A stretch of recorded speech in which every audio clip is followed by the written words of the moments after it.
어리석도다 갈라디아 사람들아, 예수 그리스도께서 십자가에 못 박히신 것이 너희 눈앞에 밝히 보이거늘 누가 너희를 꾀더냐. 내가 너희에게서 다만 이것을 알려 너희가 성령을 받은 것이 율법의 행위로냐 혹은 듣고 믿음으로냐. 너희가 이같이 어리석으냐. 성령으로 시작하였다가 이제는 육체로 마치겠느냐.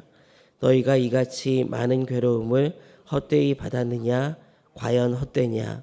너희에게 성령을 주시고 너희 가운데서 능력을 행하시는 이의 일이 율법의 행위에서냐 혹은 듣고 믿음에서냐.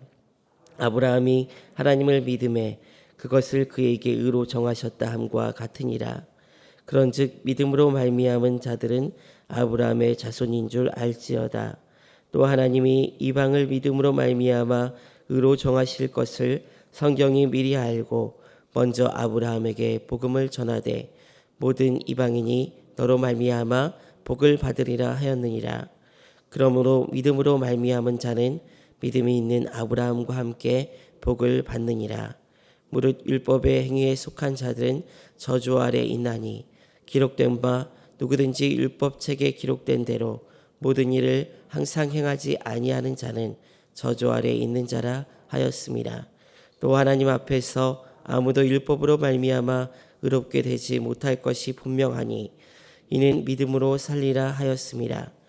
율법은 믿음에서 난 것이 아니니 율법을 행하는 자는 그 가운데서 살리라 하였느니라. 그리스도께서 우리를 위하여 저주받은 바 되사 율법의 저주에서 우리를 속량하셨으니 기록된 바 나무에 달린 자마다 저주 아래에 있는 자라 하였습니다. 이는 그리스도 예수 안에서 아브라함의 복이 이방인에게 미치게 하고 또 우리로 하여금 믿음으로 말미암아 성령의 약속을 받게 하려 함이라. 형제들아, 내가 사람의 이대로 말하노니 사람의 언약으로이라도 정한 후에는 아무도 패하거나 더하거나 하지 못하느니라. 이 약속들은 아브라함과 그 자손에게 말씀하신 것인데 여럿을 가리켜 그 자손들이라 하지 아니하시고 오직 한 사람을 가리켜 내 자손이라 하셨으니 곧 그리스도라. 내가 이것을 말하노니 하나님께서 미리 정하신 언약을 430년 후에 생긴 율법이 폐하지 못하고 그 율법을 헛되게 하지 못하리라. 만일 그 유업이 율법에서 난 것이면 약속에서 난 것이 아니리라. 그러나 하나님의 약속으로 말미암아 아브라함의 것이라. 그런즉 율법은 무엇이냐? 범법함으로 더하여진 것이라. 천사들을 통하여 한 중보자의 손으로 베푸신 것인데 약속하신 자손이 오시기까지 있을 것이라. 그 중보자는 한편만 위한 자가 아니나 하나님은 한 분이시니라. 그러면 율법이 하나님의 약속들과 반대되는 것이냐? 결코 그럴 수 없느니라. 만일 능히 살게 하는 율법을 주셨더라면 의가 반드시 율법으로 말미암았으리라. 그러나 성경이 모든 것을 죄 아래 가두었으니 이는 예수 그리스도를 믿음으로 말미암는 약속을 믿는 자들에게 주려 함이라. 믿음이 오기 전에 우리는 율법 아래에 매인 바 되고 계시될 믿음의 때까지 갇혔느니라. 이같이 율법이 우리를 그리스도께로 인도하는 초등교사가 되어 우리로 하여금 믿음으로 말미암아 의롭다함을 얻게 하려 함이라. 믿음이 온 후로는 우리가 초등교사 아래 있지 아니하도다. 너희가 다 믿음으로 말미암아 그리스도 예수 안에서 하나님의 아들이 되었으니 누구든지 그리스도와 합하기 위하여 세례를 받은 자는 그리스도로 옷 입었느니라. 너희는 유대인이나 헬라인이나 종이나 자유인이나 남자나 다 그리스도 예수 안에서 하나이니라. 너희가 그리스도의 것이면 곧 아브라함의 자손이요 약속대로 유업을 이을 자니라. 아멘.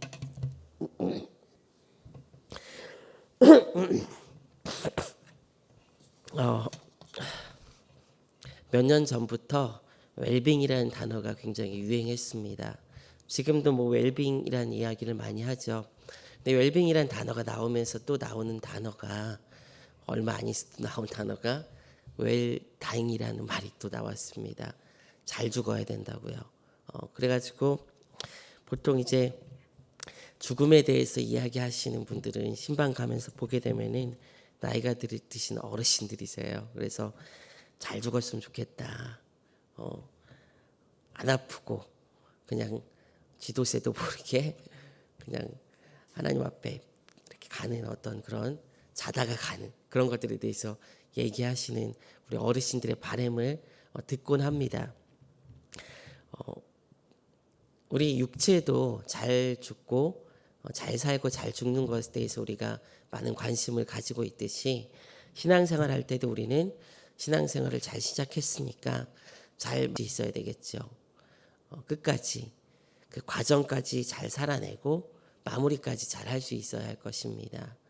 우리는 어떻게 하면은 이 신앙생활을 처음 시작한 그 은혜에서 마무리까지 은혜라는 이름으로 잘 할 수 있을까요? 다양한 방법이 있을 수 있습니다. 오늘 말씀을 통해서 어떻게 신앙생활을 마무리까지 잘 할 수 있는지 한번 살펴봤으면 좋겠습니다. 우리 먼저 첫 번째로 기억해야 되는 것은요. 진리의 복음에 확신하고 그에 거할 수 있으면 될 것 같습니다. 우리 1절 말씀을 한번 다 같이 한번 읽어보도록 하겠습니다. 시작. 어리석도다 갈라디아 사람들아, 예수 그리스도께서 십자가에 못 박히신 것이 너희 눈앞에 밝히 보이거늘 누가 너희를 꾀더냐. 바울은 지금 갈라디아 교회에 편지하면서 앞서 1장에서 갈라디아 교인들에게 어리석다라는 이야기를 했는데 또 여기서 또 보면은 어리석다라는 말을 또 하고 있습니다. 갈라디아 안디옥 교회에 이제 유대 율법주의자들이 들어와 가지고 전한 그 거짓 복음 때문에 너희가 그 복음에서 흔들리지 않아야 되는데 왜 흔들렸냐라는 것을 다시다. 복음도 중요하지만 율법도 지켜야 한다라는 이 거짓 복음, 잘못된 복음에 이 갈라디아 교인들이 많이 넘어갔죠. 그래서 바울은 이들의 이런 말들에 대해서 넘어간 이것들에 대해서 한탄을 하고 있는 것입니다. 결국 이 율법주의자들이 얘기하는 핵심은 무엇이냐면은 이방인의 구원이 완전한 것이 아니라는 거예요. 예수 그리스도를 믿음과 그 믿음으로 말미암은 구원의 역사가 완전한 것이 아니기 때문에 율법도 지켜야 한다는 것을 얘기하고 있는 것입니다. 근데 바울은 그게 아니라는 것을 이 갈라디아서를 통해서 끊임없이 이야기를 하고 있어요. 율법이 아니라 오직 예수 그리스도를 믿음으로 말미암는 그 의로 말미암아 너희가 구원을 얻은 것이다. 이것을 끊임없이 이야기를 하고 있습니다. 바울은 오늘 말씀에서 우리 1절 말씀에서 너희 눈앞에 밝히 보이거늘 이런 표현을 쓰고 있습니다. 근데 이 표현이 어떤 표현이냐면은 그림을 그리듯이 자세하게 설명해주고 알려줬다는 거예요. 바울이 그만큼 세심하게 갈라디아 교회에 이 복음을 알려주고 복음의 역사에 대해서 하나님의 말씀을 드러내줬다는 것입니다. 그럼에도 불구하고 이 갈라디아 교인들이 이 복음이라는 반석 위에 서지 못한 것에 대해서 바울이 지금 한탄을 하고 있는 것입니다. 이들은 이미 회심을 통해서 성령을 이미 소유한 자들입니다. 그럼에도 불구하고 성령께서 그 안에 있음에도 불구하고 마땅히 그 신분에 따라 행하지 못하고 거짓된 복음에 휩쓸렸던 것이죠. 이 갈라디아 교인들이 왜 복음의 진리에서 떠나게 되었을까요? 왜 거기에서 벗어나게 되었을까요?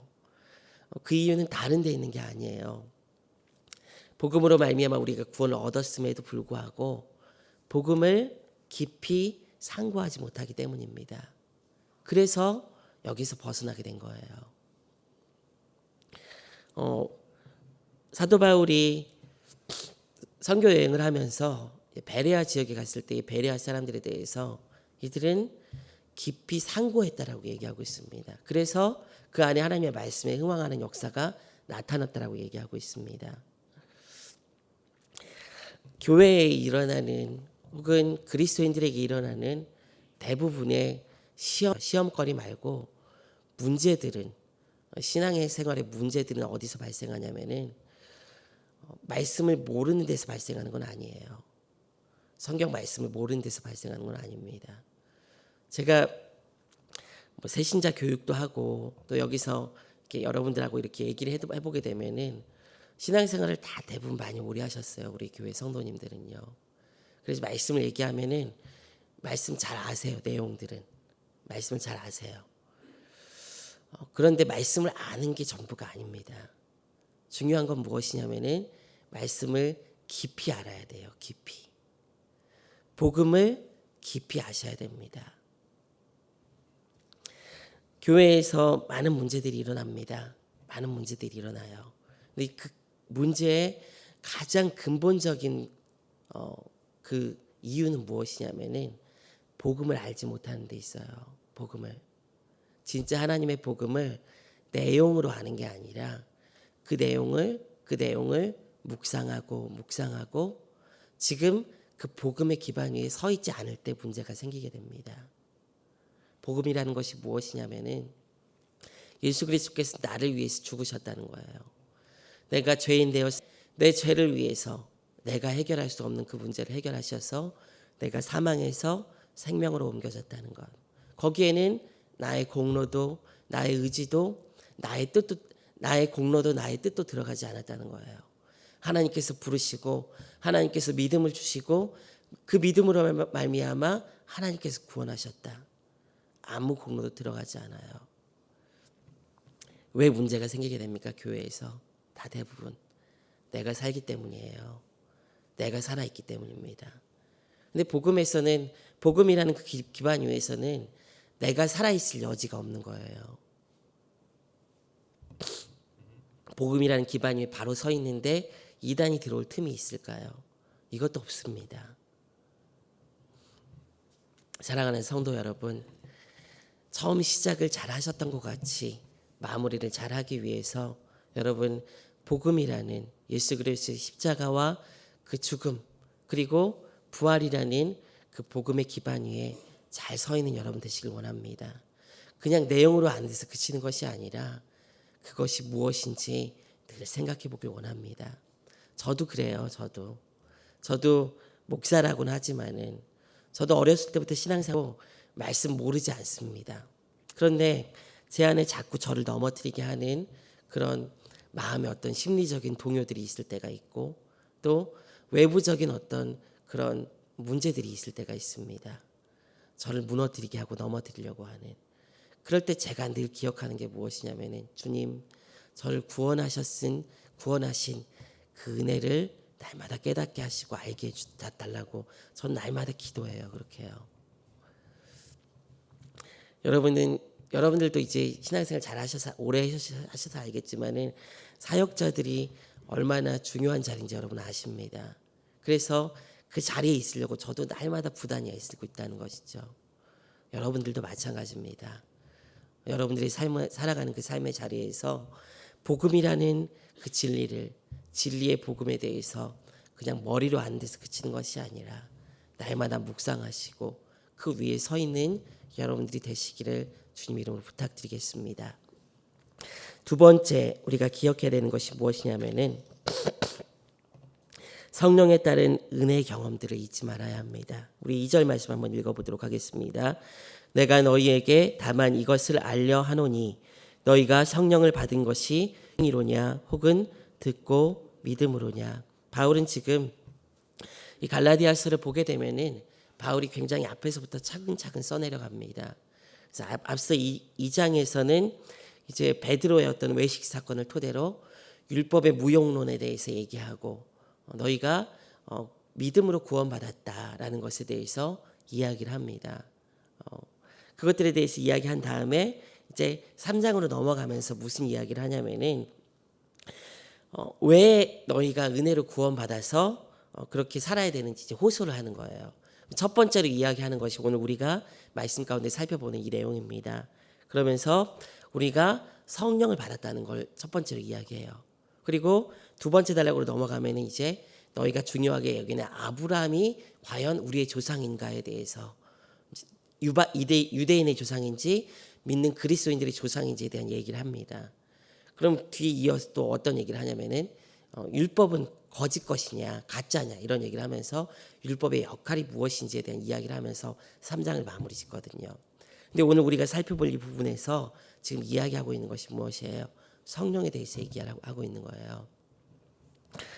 그리스도인들은 율법에 속한 자들이 아니라 이제 자들입니까? 성령에 속한 자라는 거예요.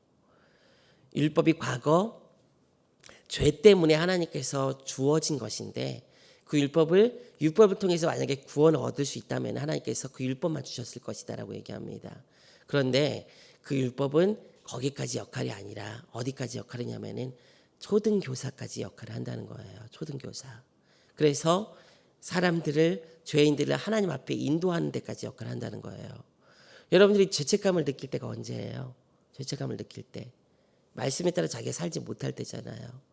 율법을 바라보고 율법에 따라 자기의 역할이 제대로 안 되고 있어요. 하나님의 자녀라고 하는데 자꾸 죄인이에요. 죄인처럼 살아가요. 그때 죄책감을 느낀다는 거죠. 그러면서 우리가 어떻게 된다는 거예요? 죄책감 느끼면서 가라앉는 게 아니라 어떻게 된다는 거예요?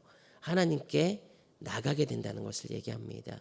율법이 거기까지라는 거예요. 우리는 그 다음부터는 우리는 어떤 사람이에요? 하나님께 나아감으로 말미암아 우리 안에 이제 무엇이 들어오게 됩니까? 그 말씀으로 말미암아 성령께서 역사하시는 거예요. 특히 이제 이 시대를 성령께서 역사하시는 율법의 시대가 아니라 성령의 어떤 하나님의 역사가 있는 시대라고 얘기합니다. 구약 예언서에서도 새 영을 너에게 부어 주노니라고 얘기합니다. 그 새 영은 그 율법의 하나님의 말씀들을 어디에 새긴다고 얘기하고 있습니까? 돌판에 새기는 것이 아니라 마음의 신비에 새긴다라고 얘기하고 있어요. 그래서 그리스도인들은 율법을 따라 사는 자들이 아니라 무엇을 따라 사는 자들입니까? 성령을 따라 사는 자들이라고 얘기합니다. 그런데 이제 오늘 2절 말씀에서는 특히 이 성령을 따라 사는 삶에 대해서 얘기하는 것이 아니라 성령을 통해서 우리가 구원 얻은 사건을 이야기를 하고 있습니다. 그래서 재미있는 표현이 있는데요. 이런 표현이 있습니다. 너희가 성령을 받은 것이 율법의 행위로냐 혹은 듣고 믿음이냐라고 이야기하고 있습니다. 근데 이 표현이 사실은 번역이 약간 잘못됐어요. 정확히 번역하려면 이렇게 번역해야 합니다. 너희가 성령을 받은 것이 율법의 행위로냐 혹은 믿음의 들음으로냐라고 번역돼야 됩니다. 듣고 믿음이 아니라 믿음의 들음이냐라고 번역돼야 돼요. 이게 바울이 이 갈라디아서를 쓸 때 율법과 믿음을 지금 행위와 믿음을 지금 대비시키고 있는 거예요. 율법과 들음을 대비시키고 있는 거예요. 그래서 율법으로 말미암는 것이 아니라 복음을 들음으로 말미암아 너희 안에 성령이 들어갔다는 거예요. 근데 여기 보면은 믿음이란 말, 믿음의 들음이라고 얘기하고 있죠. 이 믿음이라는 것은 심리적인 어떤 우리 안에 일어나는 그런 현상을 얘기하는 게 아닙니다. 뒤에 보면 아브라함의 믿음에 대해서 얘기하고 있죠. 이 아브라함의 믿음이 어떤 믿음이에요, 여러분? 아브라함의 믿음이 이 믿음을 얻게 되죠. 이 아브라함의 믿음이 어떤 믿음이에요? 순종하는 믿음이에요. 들음으로 듣고 순종하는 믿음이라는 거예요. 그러니까 여기서 얘기하는 믿음의 들음은 무엇이에요? 순종을 위한 열린 마음을 가지고 듣는 것을 얘기합니다. 순종이 포함된 믿음이에요. 그 믿음으로 우리가 그 들음으로 말미암아 순종을 향한 들음으로 말미암아 우리가 구원을 얻은 것, 성령께서 우리 안에 들어오셨다는 것을 얘기하는 것입니다. 사실 그런 것 같아요, 여러분. 구원하심으로 말미암아 우리 안에 성령께서 내주하시는 줄 믿습니다. 그것이 바로 우리에게 벌어진 사건이에요. 그 뒤로 우리에게 어떤 일이 있어야 되냐면요, 순종을 위한 끊임없는 믿음의 결단들이 있어야 합니다. 그래야지 성령께서 우리 안에 충만하시는 거예요. 내주하신 성령께서 우리 안에 충만하게 역사하시는 거예요. 성령께서 역사하시는 거는요, 그냥 성령께서 충만하게 우리 가운데 함께 하시는 것은 그냥 앉아서 주구장창 기도할 때 역사하시는 게 아닙니다. 기도를 왜 해요, 여러분? 기도를 왜 합니까? 기도를 신비한 경험을 하기 위해서 기도를 하는 게 아닙니다. 우리는 기도를 왜 해요? 하나님의 말씀 뜻대로 살아가기 위해서 기도하는 거예요. 그래서 기도가 있는 사람들은 어떻게 돼요? 삶의 자리에서 순종이라는 모양으로 연결이 돼야 되는 거예요. 그리고 이 기도와 순종하기 위해서 기도하고 순종을 해 나가려고 할 때 우리 힘으로 할 수 없게 돼요. 그래서 역사하시는 분이 누굽니까? 성령께서 역사하시는 것입니다. 그냥 성령은 우리 안에 신비한 경험을 위해서 주어지는 게 아니에요. 기도원 가가지고 막 주구장창 기도한다고 해서 주어지는 게 아닙니다. 충만하게 역사하시는 게 아니에요. 기도도 순종을 위한 것이고 성령의 역사도 순종하려고 할 때, 더 순종하려고 할 때 충만하게 주어지는 것입니다. 특히 이제서 우리가 기억해야 되는 것은 이 성령의 성령에 따른 은혜의 경험이 단지 우리가 얘기하는 이런 충만함을 얘기하는 것은 아니고 회심 사건을 얘기하는 거예요. 근데 그 회심 사건이 있고 나서 바울이 지금 3절에서 이렇게 얘기합니다. 너희가 이같이 어리석으냐? 성령으로 시작하였다가 이제는 육체로 마치겠느냐? 그러면서 이제 무슨 삶을 살아가라는 거예요? 성령을 따른 삶을 살아가라고 이야기합니다. 오늘 이 시대에 여러분들에게 필요한 것이 무엇입니까? 여러분들 안에 성령께서 내주하십니다. 회심과 더불어 함께 역사하신 그 성령께서 여러분들 안에 함께 하십니다. 근데 내주하시는 것을 그쳐서는 안 돼요, 여러분. 여러분들의 삶이 어떻게 돼야 되는 거예요? 어떻게 시작했어요? 성령으로 믿음 생활 시작하셨잖아요. 그러니까 여러분들의 좋은 마침을 위해서, 그 과정까지의 좋은 어떤 역사들을 위해서, 마침까지의 과정까지 여러분들을 위해서 여러분들이 지금 어떻게 해야 돼요? 어떻게 해요? 성령으로 여러분들을 사셔야 됩니다. 성령으로 사셔야 돼요. 성령 충만함으로 사셔야 됩니다. 내 의지 가지고 하게 되면 결국 지쳐요. 의지 가지고. 연초기 때문에, 지금 연초죠. 연초기 때문에 여러분들 교회 안에서 새롭게 자리를 얻은 분들도 있을 것입니다. 그런데 그 자리 얻은 것 있잖아요. 하나님께서 여러분들에게 맡겨주신 사명의 자리가 있을 거예요. 그리고 사명의 자리를 걸어오신 분들도 있을 것이고 놓으신 분들도 있을 거예요. 근데 처음 사명을 딱 받게 되면은 뭐 구역장이든지 집사든지 아니면 무슨 위원장이든지 뭐 새로 이렇게 자리가 들어가게 돼요. 그때 우리가 그 일들을 감당하기 위해서 필요한 게 뭐예요? 성령의 충만함이에요. 내 의지로 하다 보면은 얼마 안 있어 번아웃 됩니다. 지쳐서 쓰러지게 돼요. 내 의욕 가지고 하게 되면은. 우리가 할 수 있는 것, 그 모든 것들은 다 지금 이 시대의 역사는 성령의 역사인 줄 믿습니다. 사랑하는 성도 여러분, 성령의 충만함을 사모하십시오. 복음의 반석 위에 굳건히 서십시오. 바울이 두 가지를 얘기하고 있는 거예요.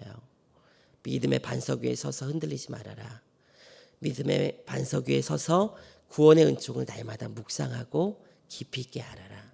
그리고 성령의 충만함을 가지고 이 시대를 살아가라. 이것을 얘기하고 있는 거예요. 그것이 여러분들에게 주어진 믿음의 길을 끝까지 잘 마치는 비결이라는 것을 꼭 기억하시고 믿음과 성령 가운데 설 수 있는 여러분들 되시기를 주님의 이름으로 부탁드립니다. 우리 같이 기도하도록 하겠습니다. 하나님 감사합니다. 우리를 구원하신 그 은총을 알게 하심을 감사드립니다. 그 은혜에 주님 아는 수준에서 멈춰 서는 것이 아니라 날마다 그 은혜를 묵상하고 상고하고 그 위에 우리 자신이 서 있기 위해서 주님 돌아보며 그 복음의 반석 위에 설 수 있는 저희들 될 수 있도록 인도하여 주시옵소서. 우리 안에 회심과 더불어 주님을 믿음과 더불어 내주하게 되신 성령의 역사를 의지하게 하시고 우리에게 주어진 믿음의 길을 끝까지 완주할 수 있는 복된 영혼들 될 수 있도록 인도하여 주시옵소서. 감사드리며 예수 그리스도의 이름으로 기도드립니다. 아멘.